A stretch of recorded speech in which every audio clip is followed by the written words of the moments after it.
sa pinakahuling tala ng United Nations, patuloy na tumataas dito sa Pilipinas ang bilang ng mga hindi nag-aaral at iyong mga natitigil sa pag-aaral. Sa bawat 100 papasok sa grade 1, 65 lamang ang sinasabing makakapagtapos ng elementarya. Ang isa sa mga dahilan, kawalan ng gamit sa eskwela dahil sa sobrang kahirapan. Kaya bilang tugon, bago pa man ang pasukan sa darating na Hunyo, atin na pong pinasimulan ang proyektong Unang Hakbang sa Kinabukasan. 16 na taon na mula nang simulan natin ang proyektong Unang Hakbang sa Kinabukasan. Masasabi kong malapit sa aking puso ang project na ito. Katulad ng isang sanggol na natututong maglakad, paunti-unti ang ating naging paghakbang. Nagsimula sa halos 200 bata dito lamang sa Kalakhang, Maynila. Hanggang sa maabot na natin ang libo-libong kabataan na papasok sa unang baitang sa bawat sulok ng Pilipinas.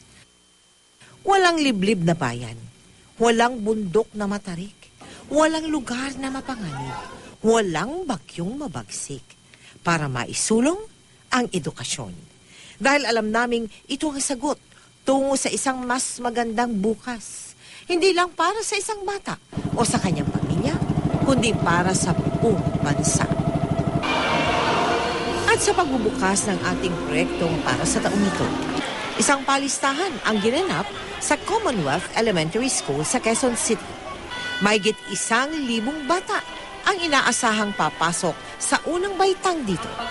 Ang grade 1, yan ang tinatawag na foundation ng edukasyon. Kahit siksikan, nakipila si Rosel.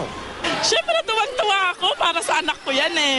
Kagaya ni Rosel, ang inyong GMA Kapuso Foundation ay katulad na rin ng isang magulang. Magpakailanman, aagapay sa libu-libong bata sa kanilang napakahalagang unang paghakbang tungo sa pinapangarap na magandang kinabukasan. Paglaki ko, gusto ko maging pulis. Gusto ko maging guro. Gusto ko maging doktor. Gusto ko po maging artista. Gusto ko po maging teacher.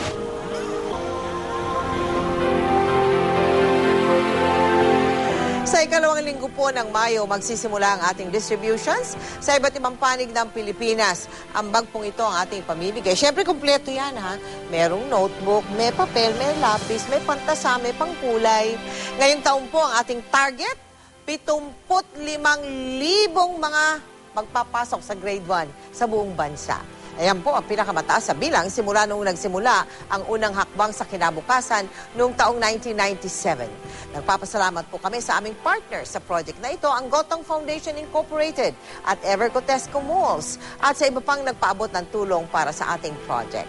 At baka nais po naman ninyong makibahagi rin, maaari po kayo magsadya sa aming tanggapan o kaya naman ay magdeposito sa aming mga bank account o anumang sagay ng Cebuana Luwilier. Maaari din mag-log on sa www.kapusofoundation.com.